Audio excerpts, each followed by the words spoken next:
ce jour est dédié pour l'élévation de l'âme de Shalom Ben Janet Hadjedj, Zechrono Livracha, de mémoire bénie, de David. Comment être honnête dans un monde de mensonges? Où est le problème? Le problème peut être dans un domaine de business où les personnes elles mentent, et nous, en étant des juifs, on doit dire la vérité. Dans ce genre de cas, on sera toujours perdant et on ne pourra jamais... On a appelé le peuple hébreu, le descendant d'Abraham à Ivri, l'hébreu. Chazal disent, parce que lui est d'un côté, Ever signifie un côté. Ivri vient du mot Ever. Il est d'un côté, le monde entier est de l'autre côté. Ça veut dire, Dieu nous met dans une situation, durant toute notre existence, l'existence du peuple juif, Dieu nous met toujours dans une situation où on vit en situation d'anachronie, c'est-à-dire de non-correspondance, non-adéquation avec le monde ambiant. La première chose que Dieu nous dit au Mont Sinaï, Vitemli Goy Kadosh, Goy Kadosh, vous serez un royaume de prêtres et un peuple saint. C'est quoi un peuple saint? Kadosh signifie différent, autre. Dieu, il est sacré, il est saint, c'est-à-dire il n'est pas dans notre sphère qu'on comprenne. Am Israël doit être autre, doit être différent. Dans le monde, pour gagner de l'argent, les gens mentent. Un juif ne doit pas mentir. Et je m'adresse à tous ceux qui nous écoutent, parce que les gens croient que dès qu'on rentre dans la Torah, c'est manger cachère, c'est faire Shabbat et les prier, mais business is business. Il y a aussi des refrains, d'accord? Business is business. Si tu manges pas, tu te fais manger. Il y a tout. C'est à peu près le sens de ta question. C'est archi faux. Pourquoi c'est archi faux? À un moment, laissons un peu avancer. Pourquoi c'est archi faux? Parce que Dieu gère le monde. Et ceux qui ont un peu d'expérience dans la vie savent, bien qu'ils voient ça, pas toujours ils changent à cause de ça, mais ils savent très bien que l'argent gagné de façon malhonnête, il n'y a pas de bracha, pas de bénédiction. Combien de gens, il faut des millionnaires? Ils ont fait beaucoup d'argent sale. Ils sont arrivés ici, rien dans les poches, rien. J'en ai comme ça des dizaines. C'est archi connu. Plus que ça, c'est écrit dans la halakha, que quelqu'un qui gagne l'argent de façon malhonnête, donc il ment, il magouille un peu, il fait ce qu'en France on appelle ça faire de la vente, d'accord? C'est donner un air cher, on dit c'est cachère, c'est de la vente, je n'ai pas menti, je fais de la vente, d'accord? Sous-entendu, c'est comme ça qu'on fait. Celui qui fait de la vente, il se nourrit de l'argent volé, son corps grandit en mal. Sa chair, sa tête, sa pensée, c'est tout tordu. Il grandit en mal. C'est pour ça que ces gens-là sont pas sous les doutes, ils sont impropres à être témoins ou dans un cas d'un tribunal ou même pour marier un homme et une femme. Pourquoi? Ce type-là, c'est un morceau de tordu. C'est un morceau de... Il y a lui, il a volé. Non, ce qu'il a volé, il a mangé. Donc, il grandit avec ça. Donc, il y a de l'énergie. C'est pas qu'il y a que la matière. La Torah te dit qu'il n'y a pas que le physique. Parce qu'aujourd'hui, la médecine reconnaît que la majorité des maladies sont psychosomatiques. Donc, elles proviennent d'un psyché, d'une source spirituelle qui agit dans le soma, qui agit dans le physique. Maintenant, l'argent que tu as pris maintenant, au niveau physique, c'est une pièce. Il n'y a pas de différence. On dit que l'argent n'a pas d'odeur, n'est-ce pas? Ça, ce sont les Rechaïm, les impies qui disent ça, que l'argent n'a pas d'odeur. La Torah dit, et comment il a une odeur? Et comment? Baba Salé, les gens venaient lui donner de l'argent. Des fois, il refusait, carrément. Pas à lui, c'est pas pour lui, l'argent c'est pour donner tzedaka. Mais après, quand on les recevait, il y avait des poches différentes. L'argent super pur, ça allait dans une poche. L'argent pur, mais pas trop, une autre. L'argent moyen, ça passe tout juste, encore une autre. Il voyait l'argent. Un jour, on lui a amené une voiture, un grand donateur, un Ferrari, mais presque, d'accord. Elle a dit, je ne roule pas dans une voiture qui roule Shabbat. Et voilà. Mais, je comprends. La voiture, c'est la voiture. Peu importe, elle a roulé Shabbat ou pas. La Torah dit que chaque chose physique, elle a une source spirituelle. Ce que dit la physique actuelle. Qu'est-ce que la physique? Elle dit, maintenant, je vois une table. Un petit enfant, il croit que c'est une table. On dit, il y a matière et il y a spirituel. Mais mon cher, la table, elle est faite de quoi? d'atomes. Les atomes sont faits de quoi? D'un noyau, lui-même composé de protons et de neutrons, et d'électrons qui tournent très très loin. Si le noyau est grand comme mon poing, proportionnellement, les électrons tournent à 2 km. Donc un atome, c'est un grand vide. Et maintenant, même le noyau, donc les protons et les neutrons, et les électrons, on ne sait même pas si c'est de la matière. On pense que c'est que d'énergie. Mais admettons même que c'est de la matière. D'accord? Donc je prends toute la matière de cette table. Si la pomme, c'est la matière, il y a 2 km de vide. 2 km. C'est une proportion de combien? Un matheux, quelqu'un ici? 10 cm sur 2 km. Combien ça nous fait? 10 cm par rapport à 2 km. 1 km, ça fait 1000. 1000 mètres. 1000 mètres divisé par 10, ça nous fait 10 000. 10 000 fois 20, 200 000. 1 sur 200 000. C'est-à-dire que si je prends toute la matière de moi, par exemple, 200 000 de vie. Je suis là, 1 mètre, je ne sais plus combien, d'accord, enfin une certaine mesure, un certain poids. Je suis là, d'accord. La matière de moi, en vrai, c'est 1/200 millième. Je veux dire, pas visible à l'œil nu. Ne souffle pas, Ronchai, il part. Ouais, il est où? Perdu. C'est rien. Alors qu'est-ce qu'on est? Ça, c'est la matière. La matière. On n'est même pas certain que c'est la matière, on pense que c'est de l'énergie. Alors pourquoi est-ce qu'on nous voit? Bon, il y a un champ électromagnétique, des champs, etc. D'accord? C'est des champs. C'est du spirituel, là, un champ. C'est quoi un champ? C'est pas un champ dans lequel on laboure. Des champs électromagnétiques. Donc, ce que dit la Torah il y a 3500 ans, la science, elle le dit aujourd'hui. La réalité, elle est spirituelle. Maintenant, tu as une image de ce spirituel qui est la matière. C'est une image. Donc, si le spirituel, il est tordu, ben, l'image, elle est tordue aussi. Ah, je vois pas. C'est pas parce que tu ne vois pas avec tes yeux de matière que le spirituel, pour autant, est le même. Tu as de l'argent pourri et tu as de l'argent propre. Et on voit bien. Il y en a qui voient quand même. Il y en a qui voient, bien sûr qu'il y en a qui voient.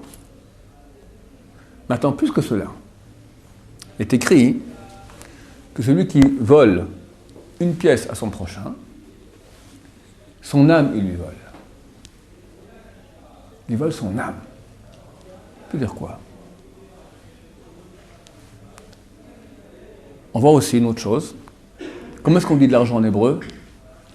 Kesef. Comment on dit en plus dans la Gemara?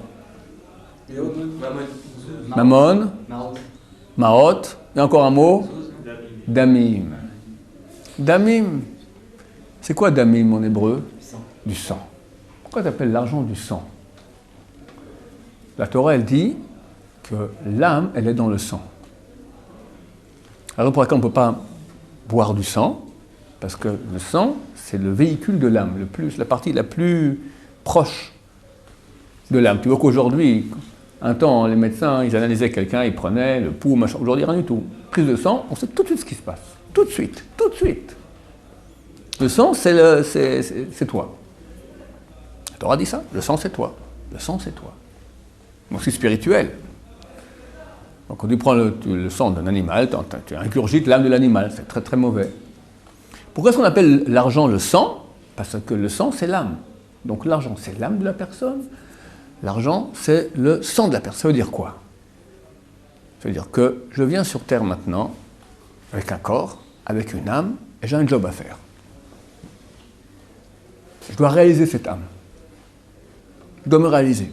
Comment je me réalise? Chaque jour, je reçois une partie d'âme, qui a un potentiel de vie, où je perds mon temps, je lis Picsou dans mon lit, je joue au backgammon avec quelqu'un, je perds mon temps. Si c'est utile, parce que tu as besoin de décompresser, ça va, mais si c'est tuer le temps pour tuer le temps, bah, tu te tues toi. Ça veut dire qu'à la fin de la journée, ton âme, elle est vide. Tu n'as rien fait. Tu as reçu un potentiel de vie, tu as fait zéro.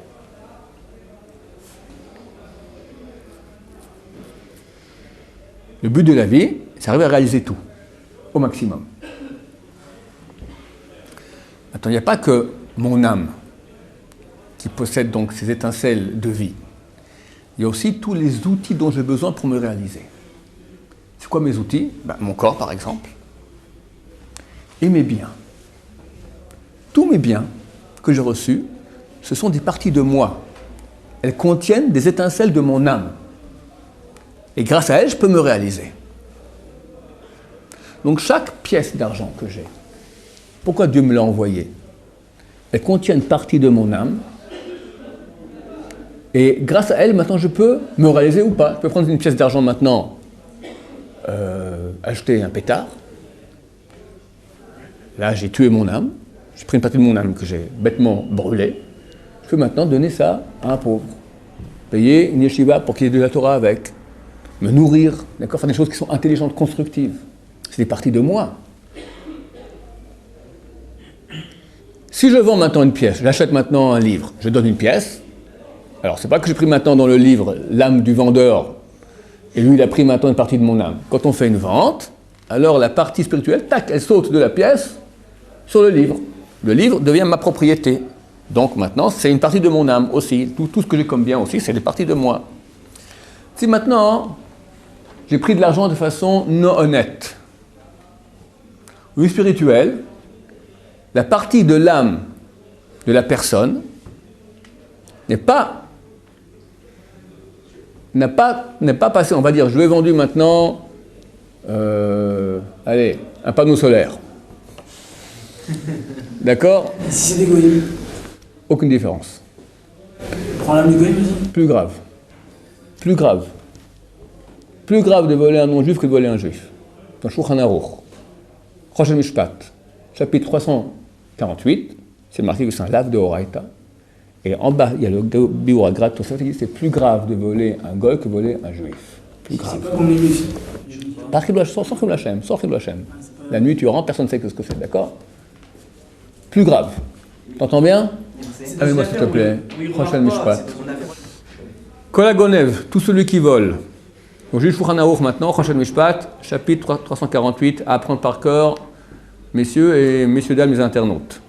Tout celui qui vole, la valeur d'une prouta. Une prouta, c'est la valeur de 1/40 d'un gramme d'argent pur. Ce qui équivaut aujourd'hui environ à 6 ou 7 centimes d'euros. Transgresse une interdiction de la Torah, lot ignovu, vous ne volerez pas. Et il a l'obligation de payer, donc de rembourser ce qu'il a volé, que ce soit celui qui a volé l'argent d'un juif ou s'il a volé l'argent d'un non-juif. Qu'il ait volé une personne grande ou un enfant. Les petits enfants, hein, la petite voiture, c'est pas grave, je lui prends. D'accord? C'est aussi du vol.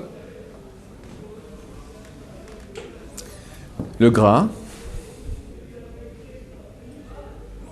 donc, il y a 300 ans, il cite le Tosefta. Tosefta, c'est du contemporain de la Mishnah. Ce sont les écrits de Chazal qui n'ont pas été mis dans la Mishnah. Il y a 3 sortes. La Mishnah, c'est ce qui est le plus solide. Après Tosefta, après les Braithot. Donc Tosefta, c'est une valeur énorme. Plus qu'une Gemara. Donc, dans la Tosefta, c'est marqué Hagozel et Ta'akum, celui qui vole le non-juif, Chayav Larzir, l'obligation de lui rendre. Chamour Gezel Akum, il est plus grave de voler un non-juif que de voler un Israël, un juif. Bien compris, messieurs? Ok. Donc, quand je vole, l'opération d'intervertissement des étincelles n'a pas lieu. J'achète maintenant le livre à quelqu'un, je donne de l'argent. Cet argent a des étincelles à moi. Il passe dans le livre. Ok? Donc quelqu'un me vend le livre. Il me dit, ça vaut 50 shekels. C'est faux, ça vaut 10 shekels. Je donne 50 shekels. Qu'est-ce qui se passe? 10 shekels passent dans le livre, parce que c'est ce qui est honnête. Ce qui est malhonnête, les 40 shekels, c'est-à-dire 80% des étincelles de sainteté qu'il y a dans l'argent que je vais donner, restent là-bas. Ils sont marchands de prix. Pardon? Et quand on marchande de prix? Quand on marchande, si c'est honnête, c'est honnête. Si c'est malhonnête, ça ne va pas. Si on parle maintenant d'une chose qui est malhonnête, d'accord? Quelqu'un, il m'a fait de la vente. Ça veut dire, sous-entendu, c'est malhonnête. Elle n'a pas dit toute la vérité, etc. Alors, qu'est-ce qui se passe? Je donne l'argent. 1/5, 20% qu'on ne m'a pas volé, les étincelles viennent dans le livre, c'est mes étincelles à moi, ça reste à moi. Et avec ça, je vais travailler, je vais faire le tikkun de mon âme, je vais réparer mon âme, je vais arriver à me réaliser. Mais il manque maintenant 80%. Qui sont où? Chez monsieur, le voleur. Donc lui reçoit une pièce avec des étincelles de Ron Shaya. Qu'est-ce qu'il va faire avec? il peut pas les réparer, c'est les miennes. Quoi qu'il fasse, il ne peut pas réparer mon âme, il peut réparer son âme, pas la mienne. Donc moi, je peux réparer la mienne? Je ne peux plus, c'est plus chez moi cet argent. Cet argent, il était utilisé pour faire ce que Dieu m'a donné maintenant pour faire le tikkun de mon âme. C'est les outils que j'ai besoin pour me réaliser. Je ne peux pas me réaliser, il manque une partie. Chazal dit, tu as volé une prouta à une personne, tu as volé son âme, tu as volé son sang. Comment on répare? Eh bien, on revient en Gilgoul. Les deux doivent revenir, réincarner sur terre. Dieu nous en préserve, de nouveau renaître. Allez, et après commencer, et la rougeole, et apprendre à marcher, et les dents, et après l'école, et le bac, Hachem Ishmor. D'accord? Pourquoi les deux Hein? Celui qui s'est volé, pourquoi il revient? Alors, celui qui a volé doit revenir maintenant, rendre. Dieu va faire en sorte qu'il aura l'occasion de rendre l'argent à celui à qui il va rendre. À celui qui n'a pas pu faire le tikkun de son âme, qui est venu imparfait au monde, de revenir sur terre maintenant pour se parfaire. Il doit reprendre l'argent qui lui manquait. S'il pardonne, ça va. S'il pardonne, ça va. S'il pardonne.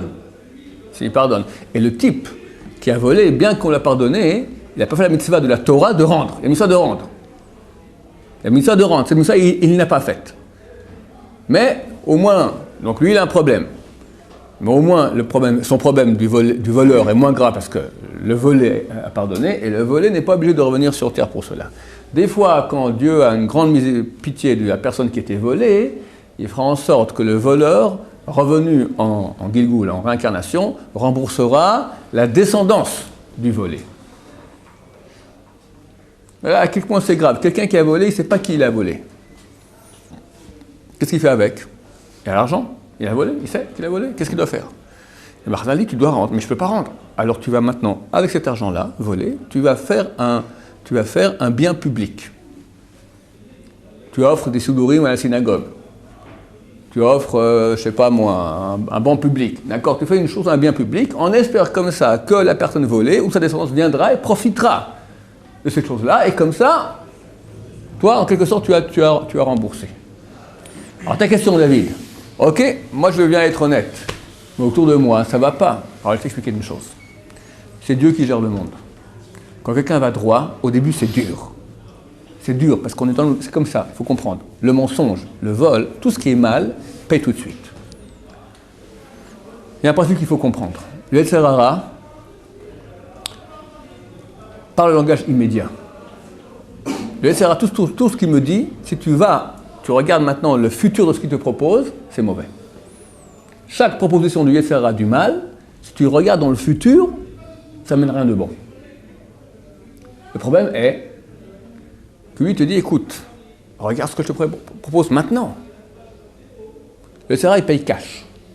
Cash. Fais ce que je te dis, tu as tout de suite du profit. Le Yetzer Hara Tov, la Torah, elle te dit, maintenant tu n'auras rien. Tu vas souffrir, mais tu construis. À la fin, tu auras. À quoi ça ressemble?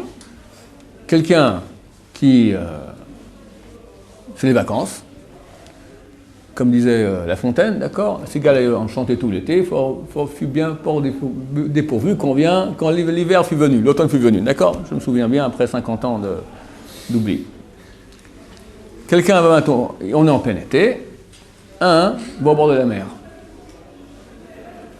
Il kiffe, fait ventre, dos, trempette, revenu, ventre, dos, trempette, revenu, tout l'été. L'autre, il dit non, je vais construire ma maison. Il pioche, il creuse des fondations, 35 à l'ombre, il n'en peut plus. Après, il va le construire, il met du ciment, tac, tac, tac. Il voit l'autre, dos, ventre. Il fait comme ça. Un a construit, l'autre a profité. C'est vraiment ça. Le Yetzer Hara te dit profite. Mais quand tu profites, tu ne construis pas. Tu n'auras rien après. Que l'amertume, il faut que vous compreniez. Beaucoup de gens m'écrivent, ils ont kiffé. La facture, elle est amère. Très, très, très amère. Très, très, très amère. C'est du regret. C'est une destruction terrible. De tout, de lui, de la famille, des enfants. Tout est bousillé. Et la santé après, bousillé. Et là, il souffre. Il construit. Alors, il a souffert, mais après, il a tout. C'est comme ça fonctionne. Aussi au niveau du vol. Quelqu'un va voler, il a tout de suite de l'argent. Cet argent, s'il le garde, il l'utilise, il se bousille. Ou bien il le perd. D'habitude, il y aura les deux. Et il se bousille et il le perd. Il n'y a pas la bracha là-dedans. Donc il perd tout. Et il est content, il a gagné 10 000, 100 000 euros, d'accord, beaucoup d'argent. Il y a quelqu'un, machin, tatati, tatata, il claque tout, rien. Ou il claque pas tout, mais ça finit pas bien. Ça finit pas bien, c'est clair. Une chose pourrie ne peut pas amener le bien. C'est tellement évident, cette chose. Quelqu'un va aller beaucoup moins. Il n'aura pas autant d'argent. Mais ce qu'il a, c'est pur. Pur, ça veut dire que c'est éternel. Ça contient des étincelles saintes de Dieu. Dieu, il est éternel. Les étincelles de vie, c'est la divinité, c'est des choses qui sont éternelles. Donc il construit peu, mais du divin, de l'éternel. Alors il a peu, mais ça tient, c'est une construction solide. Il va au Lamaba, bien. Il a au Lamazé, peut-être pas en Cadillac, peut-être pas en Ferrari, mais il a au Lamazé droit, bien, construit. Après, tu fais une étude comparative entre lui et l'autre, d'accord, le voleur et le type honnête, il n'y a pas photo, il n'y a pas photo, il n'y a pas photo. Mais il faut comprendre, parce que c'est dur. Des fois, ça ne paye pas très vite. Ça paye. C'est Dieu qui paye. Dieu, il est garant. Le Yetzer Tov, il dit, écoute, je n'ai pas d'argent, je te fais un chèque. 1, 0, 0, 0, 0, 0, 0, 0, 0, 0, 0, infini. Et oh, c'est une somme énorme, ça. Qui me garantit? Lui. Ça va? Ça garantit. Dieu, il paye infini. Mais c'est un chèque. C'est un vrai chèque. Mais c'est marqué, on paye plus tard. La date, plus tard. Quand? Plus tard. C'est pas ton affaire quand. Plus tard. Il faut choisir. C'est dur. Et c'est ça notre mission. On vit dans un monde de jungle, c'est vrai. De menteurs, de magouilles, C'est inimaginable. J'en ai parlé il y a quelque temps aussi sur Internet. On voit que ça toute la journée, du mensonge. Les gens ne se rendent pas compte à quel point ils montent sans cesse. J'avais raconté ça sur Internet déjà. Ma fille, c'est comme les dealers qui vont dans les écoles donner un peu de pétard gratuit aux enfants de 12 ans pour les addicter, d'accord? On veut t'addicter à la consommation. Alors chez nous, ils envoient des journaux gratuits. Une fois par semaine, c'est gratuit. Mes enfants, ils prennent, ils lisent. Moi, j'aime pas, parce que les journaux, c'est beaucoup de mensonges. Rien, c'est parler pour parler, d'accord? Une fois, ma fille, de, 12-13 ans, elle lit avec passion un journal que de pub. Que de pub. Que de pub, d'accord? Je lui dis, je te donne 10 shekels, pour elle c'est une somme faramineuse, si tu me trouves une pub sans mensonge. C'est impossible, comme tu m'as dit. Qu'est-ce que tu vends? Allez, dis-moi un article. Hein? Une maison. Votre maison de rêve. Il y a une photo. Tu as la piscine. Si c'est un truc pas caché, tu as la bonne femme aussi avec, parce que soi-disant, quand tu achètes ta maison, tu achètes la bonne femme aussi avec. C'est normal. C'est une connotation. Pourquoi ils mettent la bonne femme avec? C'est une connotation. C'est comme ça que ça fonctionne. C'est du mensonge déjà. Ni rêve, ni rien. Ni rêve, ni rien. Toutes les pubs où on voit lui souriant avec les enfants, d'accord? Ça dépend dans les pays. Il y a des pays, c'est sans, ça dépend de l'éducation, d'accord? Il y a des pays dans la pub avec 2 enfants, d'accord? Une sans enfants, lui souriant, elle derrière, les cheveux au vent, comme ça, souriant, la famille, heureux, d'accord? On te vend, je sais pas moi, le rasoir qui rase de près. Qu'est-ce que j'en sais? N'importe quoi, d'accord? C'est tout des histoires. J'avais parlé aussi à l'époque, aussi sur Internet. Je roulais en voiture, j'ai vu. C'est les Peugeot ou les Renault? Les Renault. C'est quoi la pub de Renault? Vous aimez, je vais jamais au garage. Je vais jamais au garage, tout comme ça. Je vais jamais au garage. Il y avait une pub ici en Israël, c'est peut-être différent qu'en France. Je vais jamais au garage. Oh, bonne qualité. C'est vrai? Jamais au garage. C'est un mensonge. On me dit, ouais, tout le monde sait que c'est un mensonge. Oui, mais ça nous habitue maintenant, ça nous habitue à mentir. On sait très bien que la personne ment, et tout le monde sait que je mens, alors on ment, et tout le monde ment, et tout le monde ment, et tout le monde ment, et au bout d'un moment, le plus grave, c'est qu'on se ment soi-même. Les grands vendeurs, les grands magouilleurs, ne peuvent pas se marier. Ils ne peuvent pas être vrais avec leur femme. Dès qu'il y a besoin de magouiller, ils magouillent aussi avec leur femme. Et la femme, elle ne supporte pas. Et Shabbat. Ken. Vous avez dit une fois qu'il y a des mensonges qui sont autorisés. C'est vrai, c'est vrai. Quelle sorte de mensonges seraient autorisés comme dit dans les contrats? Tous les mensonges qui sont dans un but de gagner sont interdits. Tous les mensonges qui sont dans un but d'établir la paix, pour le bien, c'est-à-dire pour l'autre, sont permis. Et conseillés, et conseillés. Si maintenant je lui fais une vente, je sais que ça vaut pas ça, mais l'autre il est content. Et je fais ça moi pour mon chalon de bailli, pour offrir des fleurs. Alors ça c'est un intérêt, tu fais par intérêt. L'autre il est content, il s'y connaît pas les prix, il est content. Tu l'as bien eu. Il est content. C'est un vol de la pire espèce qui soit. S'il est content, c'est quoi le problème là? Tu l'as volé. Pour moi, parce que moi je connais, lui il connaît pas, il est content. Tu l'as volé, c'est pas honnête, c'est pas droit, c'est pas honnête. C'est pas honnête, tu l'as volé. Tu l'as volé. Qu'est-ce que vous appelez du vol? Moi je l'ai pas volé parce que lui il sait pas. Pour lui, C'est dur pour moi. C'est dur pour moi d'arriver à un stade où je vais expliquer c'est quoi ce qui n'est pas honnête. Tu vends une chose. Tu vends un mouchoir. Ce mouchoir sur le marché, tu sais, il vaut 2 francs. Puis monsieur, ce mouchoir-là, c'est quelque chose d'extraordinaire. Je vois un prix, 5 francs. Mais c'est un prix de prix, hein, parce que je vous aime bien. Ah ouais, je suis content, hein, d'accord, tenez 5. Est-ce que tu comprends que tu l'as volé 3 francs? Tu comprends ça? Non, il est content, tu me dis. Bon, excuse-moi, il faut bien travailler pour comprendre. Le but n'est pas que tu sois content, le but, est-ce que c'est honnête? Honnête signifie que tu le vends au prix que ça coûte vraiment, sa valeur, sur le marché. Il y a des gdarim, non? Oui, il y a des choses qui ont valeur, pas de valeur, je sais pas, des choses complètement. Un jeu d'argent en casino, par exemple, là, mais là-haut. On donne ou on prend rien. Le casino? Par exemple, on donne, des fois on ne reçoit rien quand on donne. Ça s'ouvre, le casino. Si quelqu'un décide de prendre son argent, jeter à la poubelle, Mais là, mais le morceau, hein? ça va. Bah ouais, on t'a va lui rendre. on t'a pas volé ici. Toi, dans ta pleine conscience, tu dis, je donne l'argent au casino. Bon, C'est normal, le livre, est là avec ça, et là, il n'y a rien. mais je dis, tant que c'est honnête, ça veut dire que c'est quoi honnête? C'est-à-dire, toi maintenant, quand tu décides qu'une partie de ton âme, tu la jettes, tu peux la jeter au casino, tu peux la jeter à la poubelle, tu peux la jeter... Alors c'est toi qui as voulu. C'est toi qui as voulu. C'est foutu pour toi, bien sûr c'est foutu pour toi. L'argent au casino va leur demander, d'accord? Qui a gagné une fois au casino? Je veux dire, tu gagnes un peu, puis après, d'accord, tu gagnes au début, après tu perds tout. C'est comme ça. Oui. Vous avez donné le cas de la maison qu'elle a achetée, où elle vole s'il y a une visite. Sur le D'accord. marché, il n'y a pas de vol. Je suis d'accord. Je n'ai pas dit que c'était du vol. Je dis que la pub, elle est mensongère. La pub, elle t'attire en te disant des arguments qui sont faux. Une maison de rêve. Non. Peut-être. Réalisez vos rêves. Je sais pas. C'est pas vrai. Pour les gens Mais dis. à qui la maison leur passe, c'est pas leur rêve, mais pour les Écris. gens qui peuvent... Écris. Maison en vente. Tu mets, voilà, métrage, l'UE, machin, tout ça, prix. Voilà. C'est vrai que c'est pas une bonne pub. La pub signifie maintenant exagérer, montrer trop. Tout le monde le fait, c'est vrai. Alors j'ai pas dit que c'est du vol, faire une pub. J'ai dit que tu es dans un monde de mensonges. C'est autre chose. C'est pas le vol. C'est pas le vol. C'est un mensonge. Parce que tu dis, maintenant, tu suggères des choses qui ne sont pas en vrai. Je ne parle pas du vol maintenant de la maison. Je parle de la pub.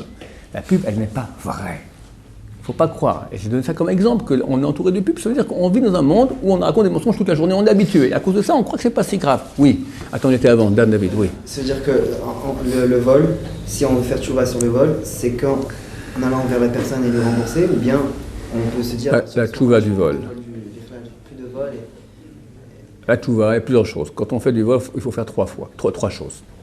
Il faut rendre. Il faut que la personne qui a été volée, si elle a su qu'elle a été volée, si tu rends et il n'a pas su qu'on l'a volé, on l'a rendu, ça va. Mais si il a su, il faut qu'il te pardonne. Qu'il te pardonne le tsar, la peine qu'il a eue. Donc on doit se faire excuser. Il faut, tu vois, par rapport à Dieu. Dire Dieu, j'ai volé, je regrette et je ne fais plus jamais ça. Si tu as fait tout ça, c'est réparé. Sinon ça ne marche pas. Ça marche qu'à moitié. Évidemment, on peut pas toujours tout. On ne sait pas qui on a volé, etc. Bon, on fera le maximum. Oui. Si on a volé une personne mais on s'est dit qu'on ne la verra plus jamais. Enfin, quand on était jeune, quoi, quand on était petit, que ce soit une voiture, on a... Comme je dis, tu fais un bien public. Tu sais qui c'est? Si tu sais que tu peux le retrouver, tu dois prendre l'avion à lui rendre. Tu ne sais pas, bien public. Et j'ai une question, est-ce que quand on doit acheter des livres, on doit acheter, on doit payer la somme de ce qu'on a volé? J'ai l'impression que la somme, l'objet que je lui ai volé vaut 1 million. Je dois acheter pour 1 million de livres? Ah oui, bien sûr. Bien sûr. Bien sûr. Quelqu'un l'a volé pour 1 million, il doit faire un bien public pour 1 million. Pas 1 franc de bien public et puis... C'est bon? Baruch Adonai, l'Amen.